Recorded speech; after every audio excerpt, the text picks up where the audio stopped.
Hello guys. सो देर ना करते हुए चलिए जानते हैं सैटरडे यानी आज के वीकेंड के बारे में क्या हुआ।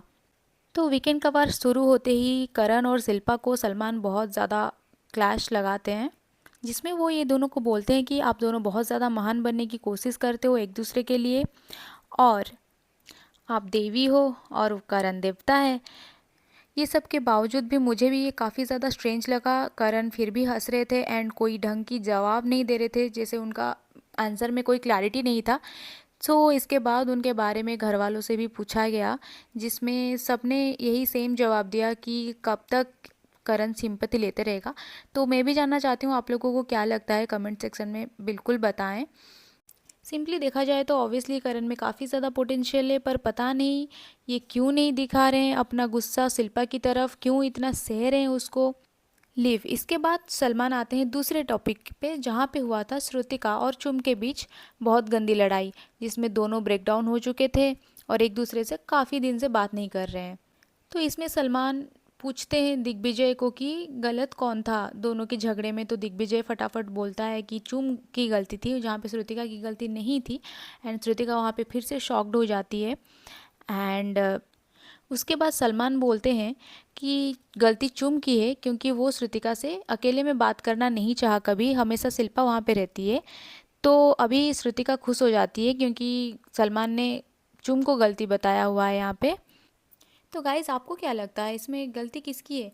अगर मैं अपना पॉइंट ऑफ व्यू बताऊं तो मुझे तो लगता है कि ये फुल श्रुतिका की ही गलती है, वो हमेशा चिड़चिड़ करती रहती है। तो फिर इसके बाद क्या हुआ एपिसोड में, जब दिग्विजय चुम को सही बोलता है उसके बाद फिर श्रुतिका आ जाती है दिग्विजय से लड़ने के लिए, बहुत गंदा लड़ती है उसके बाद कि तुम चुम को कैसे सही बोल सकता है, मुझे कैसे गलत बोल सकता है। श्रुतिका को तो अपना गलती कभी दिखता नहीं है। सीरियसली चुम is my favourite contestant guys, but Shrutika मुझे बिल्कुल भी पसंद नहीं है, अननेसेसरी झगड़ा करती रहती है। इसके बाद दिग्विजय के बाद वो आती है चुम के पास और फिर चुम से अननेसेसरी बहुत ज़्यादा लड़ाई करती है, जिसके बाद चुम और भी ज़्यादा रोने लगती है।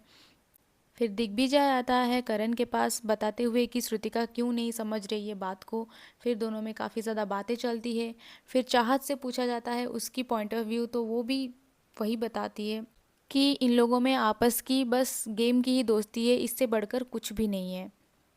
फिर जब घर में गेस्ट आती है तो एक गेम खेला जाता है, शेम गेम, जिसमें एक दूसरे को शेम की टाइटल देना होता है। तो फिर आती है ईडन एंड ईडन करणवीर को शेम का टाइटल देती है, क्योंकि उन्होंने शिल्पा को कुछ भी नहीं बोला था, जो कि मुझे भी सही लगा कहीं ना कहीं। फिर कशिश ने भी करण को शेम गेम का टाइटल दिया एंड फिर शिल्पा को भी शेम गेम का टाइटल रजत ने दिया। अब जब करण सबके टारगेट में आ ही चुका है तो सबसे ज़्यादा शेम गेम में टाइटल करण को ही मिला। तो फ्रेंड्स, एज यूजल इस बार भी वीकेंड के बारे में सिर्फ करण, शिल्पा और चुम और श्रुतिका ही ज़्यादा दिखे, और दिग्विजय भी बोलते हुए दिखाई दिए एंड चाहत भी अपने राय देते हुए दिखाई दिए बहुत ज़्यादा। पर ये सब के बीच चुम काफ़ी ज़्यादा अपसेट हो चुकी थी, वो बहुत ज़्यादा रो रही थी और श्रुतिका समझने को तैयार ही नहीं थी, वो बस चुम पे चढ़े जा रही थी, जो कि बिल्कुल गलत है। और चुम एक स्वीट गर्ल है, वो बहुत दिल की अच्छी लड़की है, वो सब भी देख सकते हैं। तो यहाँ यामिनी चुम को समझाने की कोशिश कर रही है और उसको बहुत ज़्यादा खुश करने की कोशिश में लगी पड़ी है। आज का वीकेंड वार में इतना ही था गाइस। अब देखते हैं वीकेंड के बाद संडे में कल क्या होता है। ऑब्वियसली कल मज़ा आएगा क्योंकि कल अविनाश और ईसा की क्लास लगने वाली है। So waiting for that. तो गाइस, आपको अगर मेरा वीडियो अच्छा लगे please like, comment, share and subscribe.